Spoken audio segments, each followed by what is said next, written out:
Running director. Sounds fancy, but what actually is a running director? Yeah, it's a really good question. I've done 78 marathons now since I finished playing, and still learning every single day about running. What's the sort of backstory of you and OXEN? Backstory is when we did our first challenge. So Rob had been diagnosed. We decided to run 7 marathons in 7 days. So essentially trying to create product for all ages, for all different style of runners. You know, it's got to be fit for purpose in terms of hitting them different audiences. So What's it like though when you're like day 7?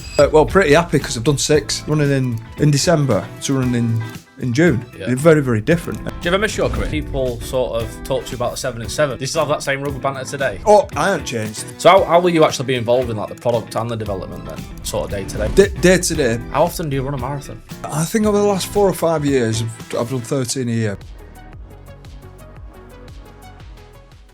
So is there a new clothing range coming out then or not? So this isn't necessarily about like what we're going to do with the product, so to speak. Like we've been going through a bit of product this morning and that, but in essence, the performance range that we've got at the minute is multifunctional in terms of it is dual purpose. It can be used for running, it can be used in the gym, it can be used for knocking around.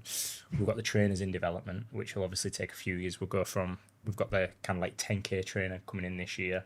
We're then working on which is a bit more structurally sound for bit longer distance running, but again, like working on the proper development of the trainer for being 28. There's some new clothes that will keep dropping in, because what we didn't want to do is just go, whilst the performance range is more than adequate for running now, what we didn't want to do is just go, oh, we're going to try and be a running brand and we're just going to use the stuff that we used elsewhere and use it for running. It's not what it's about. Whilst it is functional for that, we want to be a community running brand, and what we mean by that is that it's not necessarily just about the guys or the girls in the best physique who are trying to who like a tight fitting t-shirt to run in. So that some of the products we was looking at today was some of them baggier, loose fit. Like Kev actually loves running in that t-shirt that he's got on there, which is like not a performance based garment. And it's about trying to tie a few things together really. It's like, yes, getting OXEN more visible in the running community is important for us.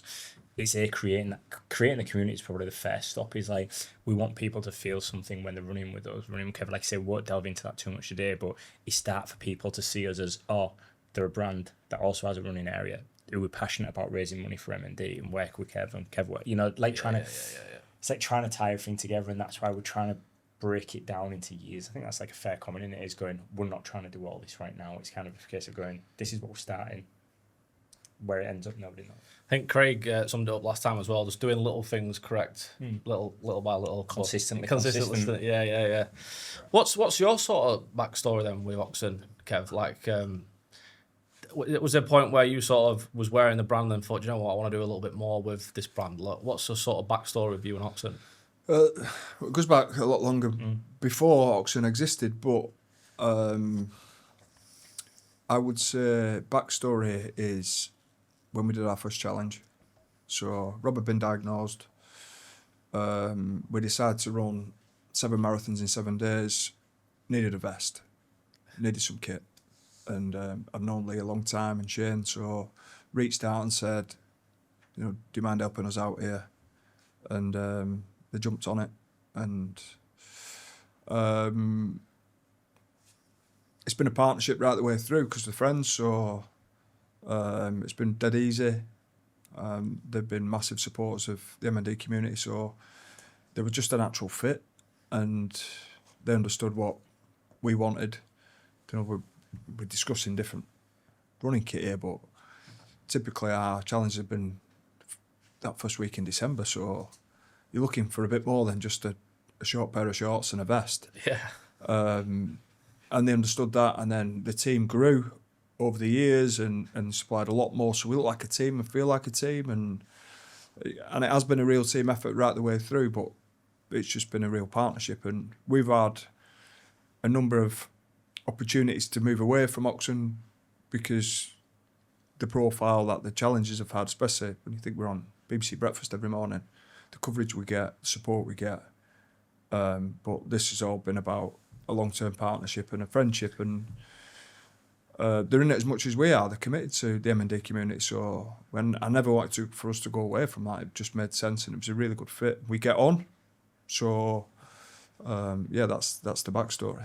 When I first started like watching some of your bits online, I thought Kev Sinfield just seems like a really like sound, down to earth, humble guy. And I wonder if that's why he's sort of gone with you guys at OXEN, because same sort of thing, and it's like a family feel. You just sound good guys. I think where that kind of like moved forward a bit as well in terms of like what Kev said there was that, look, we always wanted Kev to be a part of us and like be integral in terms of like what we're trying to do from a brand perspective, because he said there we get on, you know what I mean? Like and for us it's always been about trying to surround ourselves with good people. You know, you met me and Shane enough now to know that we're just pretty grounded individuals who just like to work with like-minded individuals, and I think that, you know, as we've been working with Kev and his team over like the last 7 years, that development platform of going, there's actually a wider piece here that we can do. And like I say, when you start to try and vertically align all of them pillars, you can see what the end result would be in terms of bringing people together to do it like that. 100%. Yeah, like everything just seems to come back to it's the people, it's relationships with OXEN, isn't it? Yeah. But you've obviously, in your career, you must have worked with loads of different brands. What does it feel that like stood out about OXEN? Relationships aside, what was it about OXEN that you thought, I like this brand? There are a lot of them. Right, but firstly, they're a proper rugby brand, so that's where they started, because my history and heritage is in rugby. But I suppose the thing that really captured me was their willingness to really support the M&D community, to put money on the table and to donate back. That were really big for me, because that whole fundraising piece is about trying to give back and look after the M&D community better. I didn't want to partner with somebody who was just going to take. I wanted somebody who was willing to put it back in, and they've done that. And you know, over 300 grand has come back. So a lot of money for a kit supplier to donate to a cause that has been ravaged and not looked after for years. So that's, you know, even big, like, there's a friendship, but you said set that aside. It's their commitment to the M&D community. Yeah. What do you think it is about sort of OXEN's values that made you want to support the M&D community? I think Kev hit the nail on the head at the start. That is look, with us being a rugby brand at the heart of it, is, you know, rugby people tend to stick together, and like no matter what kind of challenge or issue that someone's facing, everyone rallies round. And you know, Rob, prior to us obviously, you know, being OXEN, you know, it was X-Blades prior to that, and Rob used to wear the X-Blades boots, so there was a degree of loyalty to, you know, what Rob had done for us historically, the same way as like Kev used to wear. It was like it felt like, well, we got one of our runs in a bit of strife here, like we got to try and, you know, assist where we can, and for us at the time it was just a case of just whatever you need. Like it wasn't, we didn't come in with any preconceived ideas to kind of go, this is what we can do. At the time it was just very much a case of, look, we're here, you know, the same way as what we've done with, you know, other athletes that we have been sort of in a relationship, if you will, who've been struck down with the disease, you know, over the last like 3 or 4 years. Even as recently as in, you know, the last week or so, there's been a player in Australia diagnosed with MND who's 31, and, you know, again, we've reached out and said, if you need any help, if you need any assistance, we're here to do it. But I think it's first and foremost because we're rugby lads. We always have been, and that's what rugby lads do. Yeah, yeah. Do you ever miss your career? Miss Yes. your rugby career, yeah. Because it's like now it's at a point where do people sort of talk to you about the 7 and 7, or they talk to you about their rugby career? Well, firstly, I really miss it, but I miss a lot of ex-players will talk about, of any sport, will talk about the dressing room. I miss that, but I miss playing. Like, I loved playing. Didn't like game day and I didn't like warm-ups, but I loved playing. I love being in tight games. I love being when there's 10 minutes to go and it's 10-all, like, who's going to win? I love that. So I miss that, but I don't miss talking about it. No? So I don't miss being stopped on the street asking about performances that weekend or games now. I much prefer that people want to talk to me about running or fundraising or the M&D community, because I retired 10 years ago now and life's shifted for me. So, and I was pretty fortunate that I was able to shut my rugby chapter, and we finished with a treble at Old Trafford with a couple of mates, and it meant I were able to move on with my life, and I didn't want the next 30, 40, 50 years to be about the ex-rugby player. There's nothing wrong with being an ex-rugby player, but I've got the rest of my life in front of me. It's got to be about something more for me. And I didn't know what that were going to be. And through some really difficult, challenging circumstances for Rob and the Burrow family, probably realised why we're here. And so it's much more refreshing for me now to talk running, fundraising. Current Kevin Sinfield. Yes. I don't want to look back. I want to look forward. I want to get. Yeah. Do you know what I mean? I'm more passionate about trying to find a cure for MND and raising money and awareness and helping families than I am at thinking about the grand finals I played in or representing my country. That's done now. I've moved on with my life.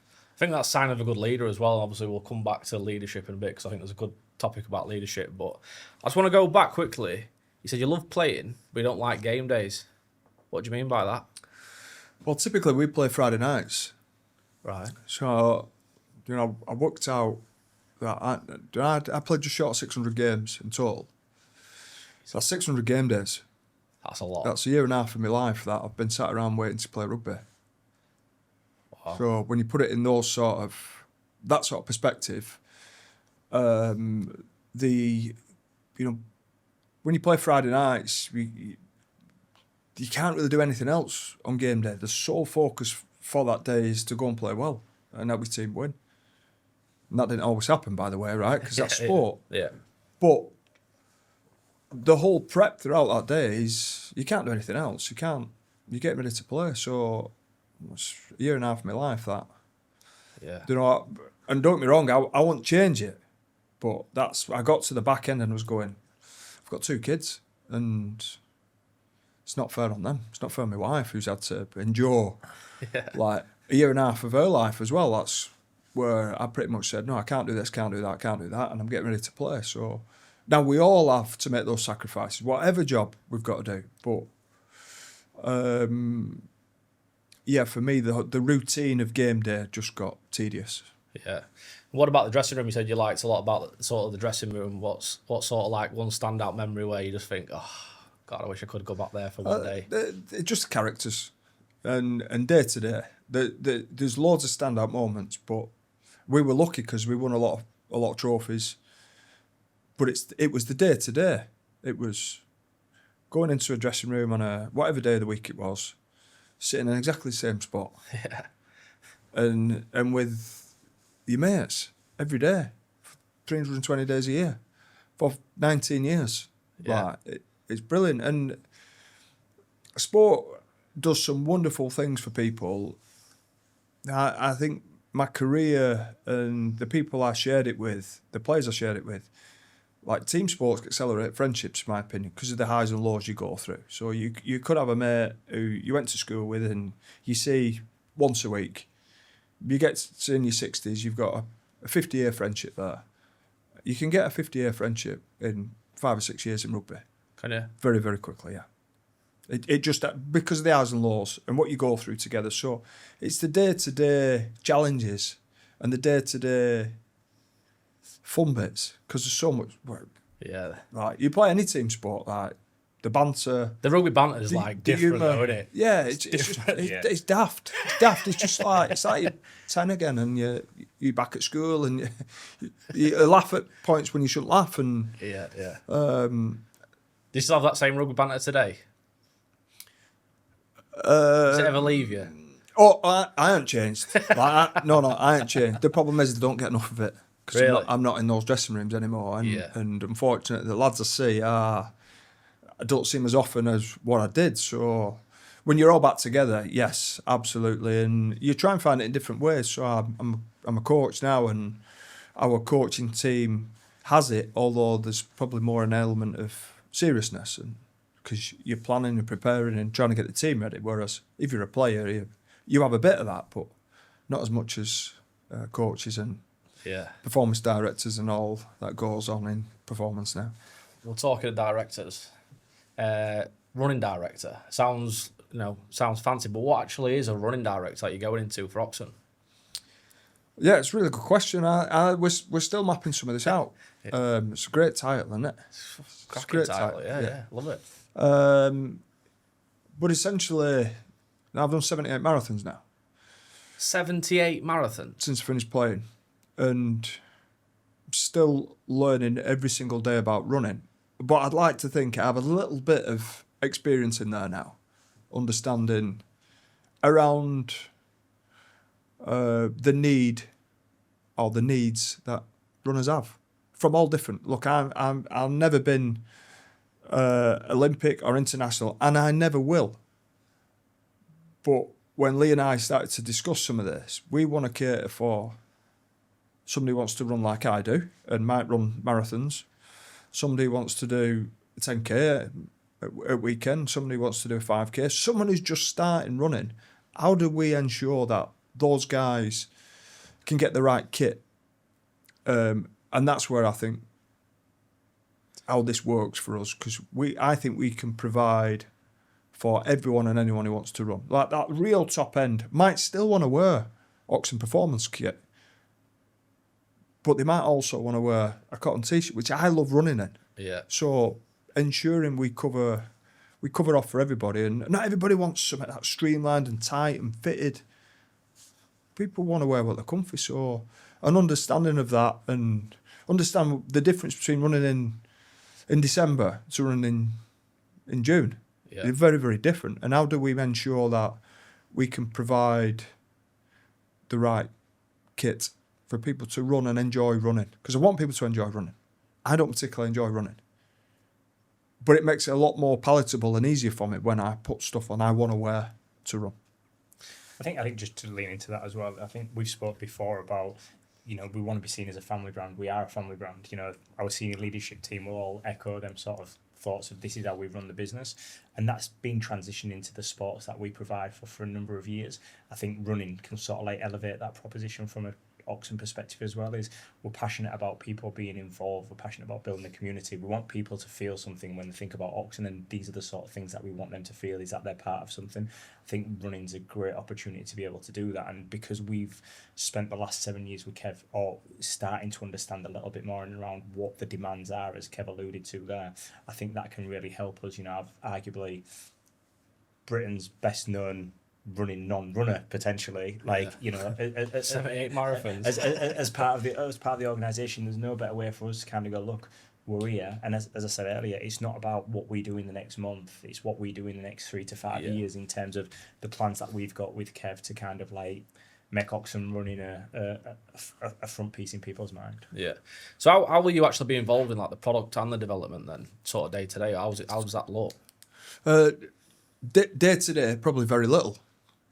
However, there'll be pockets throughout the year where we get together and we discuss each quarter and what the plans are. And we're only this morning we're discussing what 27 and 28 may look like. So, and we're discussing some of the product development and design throughout that. But some of it as well is what sort of community bits can we pull together? What can we work on so that we get more people moving, we get more people coming together as a community, which is Lee has mentioned family and community today already, but they're big for us. And I think when we can try and get families and communities together moving, then we're looking after people better in our own little way. So we want people to wear OXEN, of course we do, when they're moving, but in particular when they're running, we want them to feel comfortable. We want them to run quick if they want to run quick, run slow if they want to run slow, but can we provide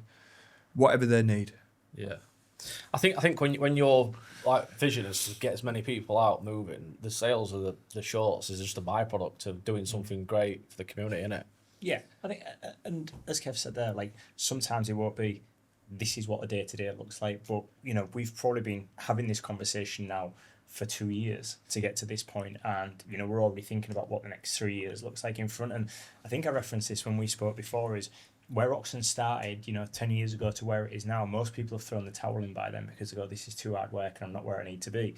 We're still conscious we might have 10 years, at least another 10 years of trying to get OXEN to where I want it to go. The running department, if you will, sits as a life cycle within that piece as well. When you're talking about the development of footwear, like our boots we've spoke about here before, everything's 18 to 24 months before you can really start to see the results of the work that you're putting in. And it's the same from a running trainer's perspective. We've been looking at some designs this morning.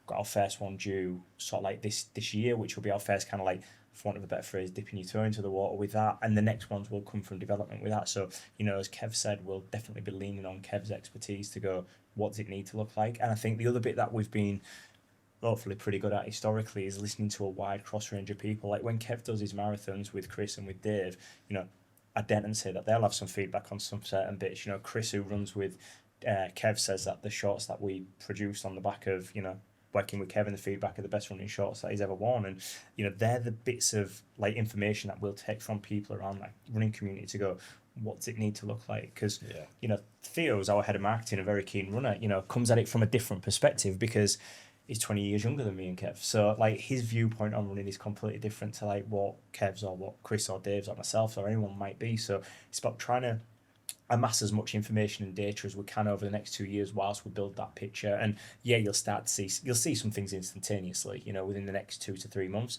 You'll then see some stuff in a year, but everything's got like a wider plan that we're working towards as well. So essentially trying to create product for all ages, for all different style runners. There should be no reason why, you know, when we get to where we want to get to with this running department is that, you know, if my daughter wanted to go out for a run, you know, 4 weeks ago, she's 8 years old, like, and she was like, Daddy, I want to go for a run because I've seen you going out and running.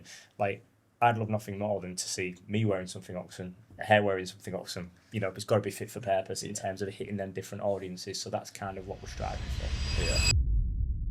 The leadership skills you sort of got in rugby, how do you think that's transferred into the 7-7 and also now going to the running director role at OXEN? I'd say I have a very different view on my playing career now. Say you're a natural leader. You got to care about people, and then you can't just have support and care without any challenge. You say that's like the week that you look forward to the most. And what's on the agenda this year? Is anything sort of different? I feel like we're coming home. It's the 7th one. Where do you want to be? We've got to keep going. What would you say is like the big vision for you in the next 3 years? I'm just get more people moving, more people exercising, more people taking care of themselves, more people encouraging others to run. Why do you think he did that? Because he wanted to make it better for those who came after. You kept 7-8 marathons. How often do you run a marathon? I think over the last 4 or 5 years, I've done 13 a year. But if you think I'm including the challenge in that, so if we do something over a week, well, there's 7 straight away. Yeah. I do 3 in prep for it, so there's 10 before we even think about any other part of the year. So I've done 2 already this year. Yeah. And then as we get closer to late September when we go again, I'll do a block of 3 at the end of August. Then we've got our 7. Now, they're ultra marathons. So when I say 78, I've done 78 times marathon distance or above. I don't think, it's Saturday, I'm going to run a marathon. I don't think like that because, like everyone else, I've got the same challenges and balances that we all have. So, family, a day job, charity stuff.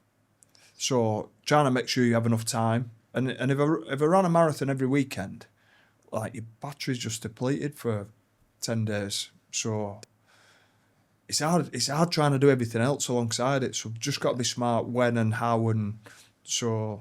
What sort of times are you running on these marathons? It depends. If I'm going, I don't want to say competing because I don't compete with anyone. I compete with yourself, me. Yeah, right? yeah. But I'm going doing Burrow Leeds Marathon. Right. I just want to be under 3:30. So, and I want to enjoy it because it's a marathon that is about community. It's about spirit. It was built on running with some mates for some mates, and I run with 2 good friends on that. I run with Dave, who Lee's mentioned, and my good rugby mate Jamie Jones Buchanan. So we run together. And we run at a pace that we're all comfortable at, but gets us under 3:30. I'm getting quicker slowly, Yeah. but Nice. I don't. I think to end up sub 3, I'd probably have to lose 5, 6, 7, 8, 9 kilos. I don't particularly want to lose weight, so. And I don't want to be that competitive with it. Although I don't like running, when I've finished, I enjoy that bit. I'm passionate about exercise, moving, staying fit and healthy, trying to help others get involved as well. So, I don't have a rule of thumb. I'd like to get to 100, by the way. I'd like to get to 100 marathons. By the end of this year, I know I'm going to do another 10 this year, all being well. So I'll be 88. 80s, yeah. We're not that far away then, are we? So Yeah. I'd like to think. What's it like though when you're like day 7? You've just done 6 on the spin. How are you feeling? How do you even prepare for the 7th marathon? Well, pretty happy because I've done 6. Yeah, I've got to fair tell you enough. straight away. You're like, well, I've got to this point. Can get the rest, yeah. The last day is, I won't say it's a breeze, but the last day is great because and I say great, you beat up, you saw the stuff not working like it should, but every step you're going on, and that's what's going through my mind. Every step I take now, every K I knock off is, I'm a little bit close to getting on. Whereas on day 4, you're not thinking about home because you're going, I've still got so much in front of you. Yeah. Day 6 is the day where you can become complacent because you think, Nearly there. I'm here, but you're not. And yeah. What about them like emotions on the last day, like you on the home stretch? Them emotions must be massive. Do you know what? The emotions through the week are tricky, and you get waves of emotion. So how we've structured the runs over the last 4 years, we've run them in 7K blocks. So 7K every hour. And whatever time we have left in that hour, we use to do media, to meet M&D families, which has been the best part of it, by the way, to eat, drink, and try and recover. So during those blocks, when we meet the M&D families, they're the bits we take a lot of emotion on, because we're meeting families who are still got grief, who are challenged by M&D, who are living with M&D. We meet people with M&D. And I'll give you an example. Last year, we ran in Swansea on day 4. There was a 14-year-old boy who just passed in Swansea, in South Wales, with M&D. The week before we set off, a young lad called Kyle Sianowski, his parents and his brother came to see us. So there's nothing prepares you for that. And if you think you're going to go and run a 7K a block after you've just met Kyle's mum and dad and his brother and took all that emotion on, you're going to run pretty quick. So, and it's sad. Yeah. But also there's a real mix of emotions because they get to see the love for the M&D community because so many people there wanting to support and be a part of it. So there's a real mix throughout the week. But yeah, there's a lot of emotion. And then obviously when you come towards the end, you're sad because it's ended. You've had a great week. You beat up, you're tired. You've missed your family because you've been away all week. And it's a real, yeah, there's a big lull. You come out when you finally finish, you know, the next 48 hours you're really down and you miss being part of the team and having that camaraderie and banter that we talked about. So yeah, it's a real mix, but it's been the best thing I've ever been involved with. Would you say that's like the week that you look forward to the most? Yeah. And what's on the agenda this year? Is anything sort of different this year compared to other years, or? But the only thing that's different this time is I feel like we're coming home. It's the 7th one. Everything's been built around that number 7 because of Rob. To be able to visit all English Super League clubs where Rob had such great days and played his best stuff, and finish at Old Trafford before the Super League Grand Final this year, where Rob was, you know, superhuman in some of those finals, is special. Lee mentioned rugby before. Rugby does something really special for those who have fallen on difficult times, and it's really got behind the M&D community. This is league and union. But when Rob first got diagnosed, the league community really got behind everything we tried to do for Rob, and I suppose in many ways it's a way of saying thank you to those. There's been areas throughout Super League where we have not visited it, and it's right, we do visit those people and say thank you. So support has been incredible. We will do an ultramarathon every day for 7 days. We start in Hull, we run all the way across, visiting the clubs and turn around at Wigan. Nice. And head back to Old Trafford. So yeah, I'm looking forward to it. Are you going to run a marathon, Lee? I was having this chat earlier, like I'm not sure I've got the marathons in me at the minute, but I'd certainly probably want to go out and run a little bit of a block. Don't think I can stretch to an ultra though. Yeah. So obviously going back to sort of, I want to touch a bit on like leadership, because you know you've been captain of teams.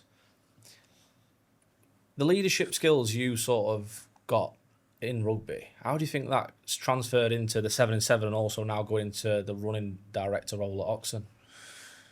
Well, I'd say I have a very different view on my playing career now, because whilst you're in it, it's the most important thing in your life, and rightly so, because you're trying to win and it's your job. When I look back on my playing career now, it's the playing career was just there to get me ready for running, what we've done the last 6 years. So the challenge stuff, understand fully why I'm here now, which is to try and raise money and awareness for the M&D community and ultimately try and find a cure. So that's very different to what I had when I was a player. Has my leadership changed? I don't think so. I always try and start from a caring and support point of view, and I think the minute you show someone that you care about them and you want to support them, you build trust. And then through that trust, it enables you to challenge and hold people accountable, and that's the way I've tried to go about any sort of leadership role I've been in. Thankfully, I've played in some very, very good teams where we've had some great leaders and captains and head coaches as well. So I think you need a mix, but that's probably been where I come from. I come from the support and care point first. Allow people to be themselves, want people to be themselves, but then try and find ways of pushing the right buttons to get a bit more out of them. Would you say you're a natural leader? I don't know. I don't know. You probably have to ask some of the people I've played with and work with now. You've got to be authentic. You've got to be yourself. So from that point of view, I never feel I'm not being myself. I think leadership's pretty much based down on trust, is what you said then. That's quite interesting. Not just trust. I think you've got to care about people. Yeah. And then you can't just have this environment that is support and care without any challenge, because if you have just support and care, we have this fluffy environment where we're in sport. We want to win. And if it's just support and care, how do we push on? How do we challenge each other and get better and want to improve every day? Well, I don't think you win that. And then you can have this mega intense, just like swallow you up and you can't breathe and you get burnt out environment, which there are some in professional sport, which you might win, but there's no longevity. You bring the two together, and somewhere in the middle, in my opinion, there's a sweet spot where you can wrap both of them up. And I think when you get that, that's when you can end up with long periods of time of success. Inspiring bloke, isn't it? Every time I've known Kev for long enough now, but the more time you spend in Kev's company, the more inspired that you get. And I think from our perspective, in all the conversations we've had over the last X amount of years, and I think Kev said there is that leaders aren't afraid to challenge and sort of strive for success, and that's kind of what we want within our business. Is I take so much inspiration off Kev when he does his you asked earlier, is when you get to day 6, when do you get to day 7, for someone, for Kev and for Chris and for Dave and everyone to keep continually just going out and doing it because they care about the people around them, they care about finding a cure. There's so many bits within that leadership role that Kev and the team are developing there that we want to install in this business, which we like to think that we do. Having Kev as part of that as well just helps us take that to another level, and yeah, like you say, the more time you spend in this company, you can't help but be inspired. Yeah, that's a great point. Taking that care and turning that into products for everyone is exactly what you're doing. I mean, how great is it to have Kev Sinfield as running director for OXEN? Look, I think it's fantastic, but I think first and foremost is, as Kev said, our relationship started before OXEN started. So, I've probably known Kev for best part of 11 of 12 years now, and I would always have considered him a friend, regardless of what was going on in this environment. And from my perspective, you want good people around you, and you want people that aren't afraid to challenge it as well. Like, I know that if in a year's time the product we are creating or the direction that we're trying to take it isn't right, Kev's going to hold us to account on that, which is what you want from people around you. So look, we're delighted that Kev's with us, delighted that Kev's part of the OXEN family and helping us to take this into a new direction, because it is a new direction for us. It's something completely new. It's not a rehash of something that we've been trying to do before. It's that for all the areas where Kev is passionate about, I'd like to think that we share equal passion for them now. And I think by having that alignment between us and sharing a similar set of values, I know we'll get to the end result that we all want to get to. So yeah, we're excited about it. And I was I wanted to speak to you about the OXEN boot as well, because obviously the way that they're designed is really good for stability, and it's good for Injury prevention. It's really good for injury prevention. Can you just talk a little bit about the OXEN boot? Are you still wearing that today as well? Do you still wear the boots? Yeah, I wear the boots. So I look at when you say wear, it's very, very different to me than it is for a player, because I don't play anymore, but I coach in them, and they're a really good fit. They're comfortable, and that had always been my start point. Right, I want something comfy to wear. I want something lightweight, so I don't feel like I'm dragging a big pair of military boots around with me. Rigger boots. And I want something that look good as well.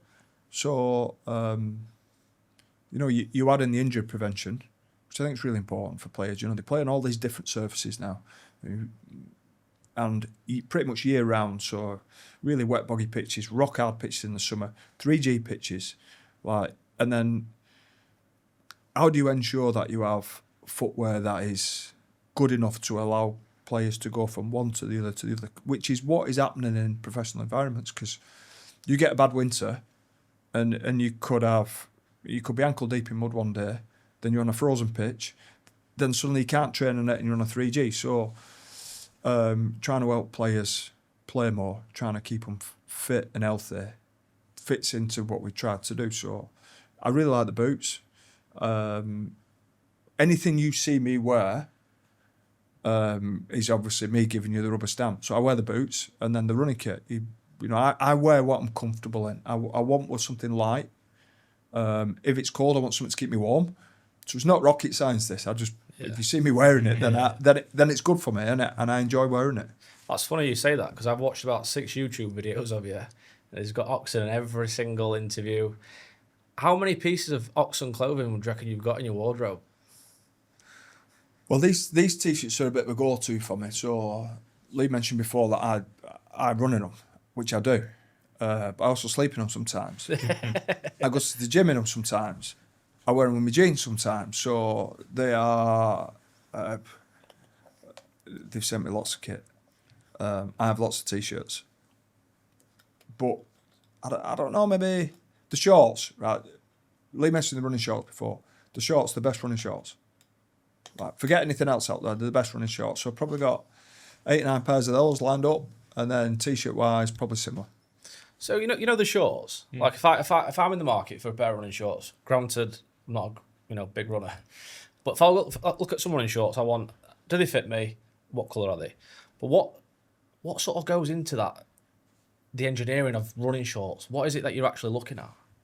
Well, I can speak from a product perspective. Kev's probably better to speak from what you would look for as a runner. But, we went through, numerous design iterations to get to this point of finding a length, a vent, a split, a lining. Like, there's 100 different materials that you can construct a playing short out of. So it was finding one that felt light enough to feel like you, and I'll probably get the term right, light enough to feel that you're not wearing anything, but strong, robust enough to hold you at the same time. So, we went through a number of iterations, and it wasn't just the sort of like the cut of the outside shot, it's the cut of the lining to avoid chafage as an example. Yeah. So, that's like from a product spec perspective, we went through numerous iterations of them, but I guess from a running perspective, I guess what are you looking for? So at least summed it up pretty well. They're a performance short, but performance short without being too short, because you can have a performance short that is high cut, and then probably for most runners, right, there's going to be some chafage just because of coverage between.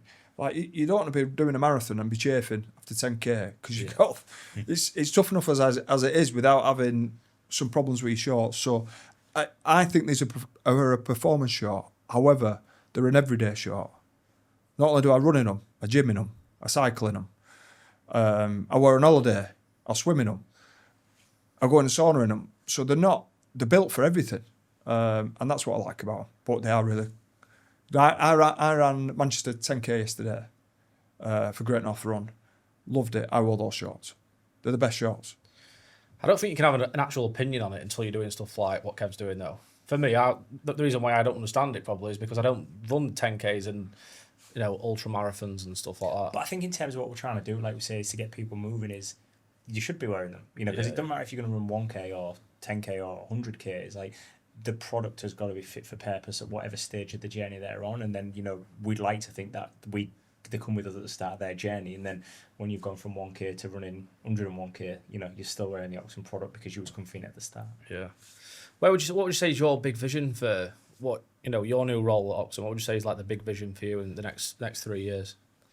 I'm going to just get more people moving. Get more people running, yeah. More people moving, more people exercising, more people taking care of themselves, more people encouraging others to run.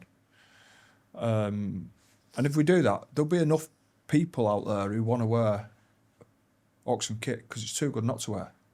So, yeah. And obviously, I wanted to touch on the Rob Burrow stuff. Is it 2 years tomorrow since passing? Yeah, we're close. Yeah, we'll be around. What do you think he'd think of what you've achieved since obviously all this has happened? Well, he'd laugh first of all. He'd laugh. He thought we're crazy anyway. So, I'd like to think he'd be pretty happy with what we tried to do. He's been a huge part of it. He's been a big driver in it. I've still got all his messages on my phone that, every now and again when I'm reminiscing, I look back and I've got some lovely messages from him from when we were part of the challenges. And so I think he'd love what we've been doing. I genuinely believe he'd have done it for me. So, yeah, I think, and then you look at what Lindsay's doing, his wife, the way she's continued, she's like superhuman. The kids, sadly we lost Jeff, his dad, maybe 6 or 8 weeks ago.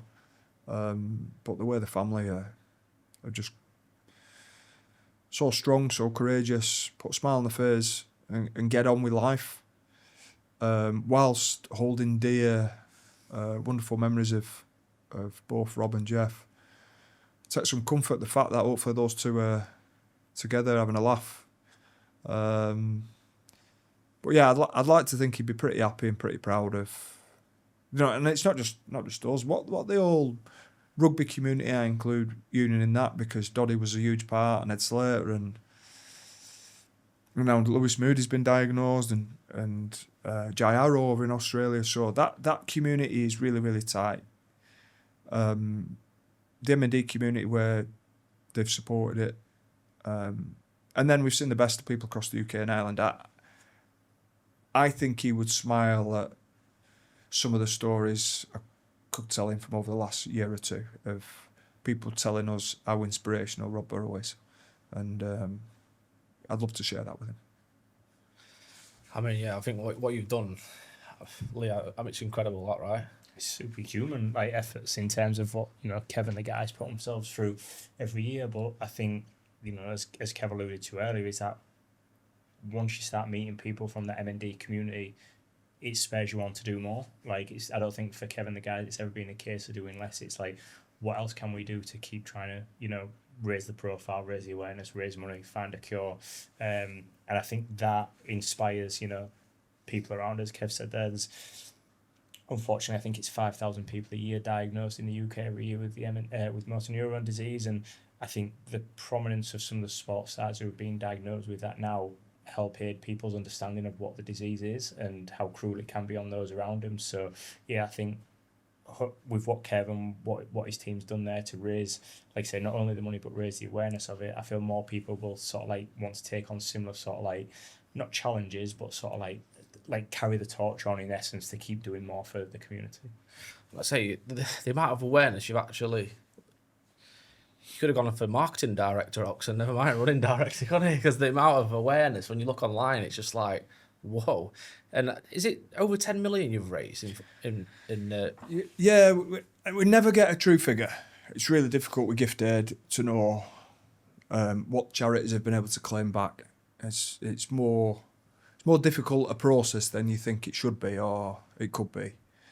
But yeah, I've been told since the last one it's just over 11. But like I said, I don't have a true. What I know is it's not enough. Yeah. So Where do you want to be? whatever it takes. Like, and I know that sounds crazy. We did the first one and we raised 2.8 million. Right? And that with a target was 77,777. You hit that on the first day, didn't you? We hit that on the first day. Because I watched that, Yeah. and you said, Yeah. "Do we need to do the other 6?" Yeah. And I realised after that one, it were a drop in the ocean of what was needed. Now, with the advances in tech and AI, they will speed things up considerably. The awareness that's been generated means more specialists and scientists and researchers want to get involved in this part because it's big and it's juicy, and you know you have a chance of being part of something that cures something worldwide. But we need more money, top and bottom. That's going to be the thing that gets more people involved. That's the snowball. That's the momentum that's going to be created and has been created, by the way. But we've got to keep going. Yeah.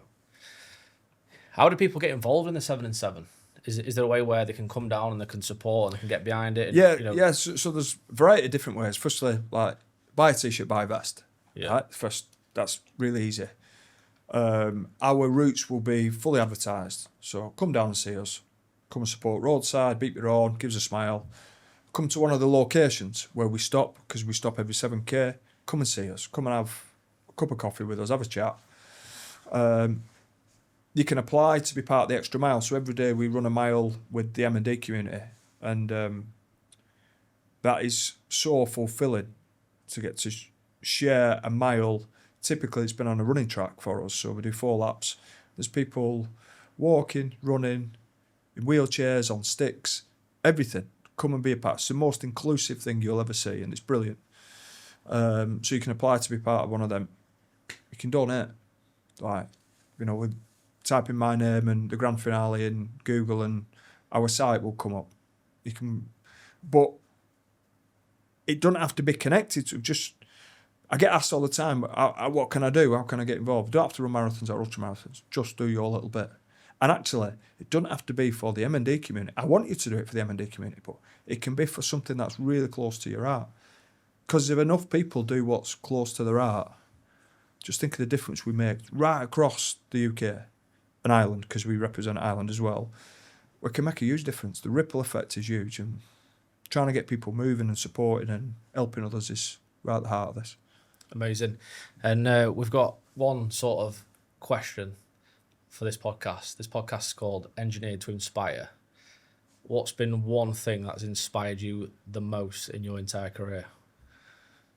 Rob getting diagnosed and his response to it. So within a couple of days of learning that he'd got M&D, he decided to announce to the world that he had the disease. At the time, his voice was slurry. He was losing his voice, and his muscles were flickering. Like fasciculations is the technical term, but whenever he wasn't covered up, you could see his. And he decided to share with the world that he had M&D, and opened the front door of the Burrow household to live cameras and TV crews, and did that consistently the whole time he was here. It's the bravest thing I ever saw, because this disease strips you of everything. It takes everything away from you. Why do you think he did that? Because he wanted to make it better for those who came after.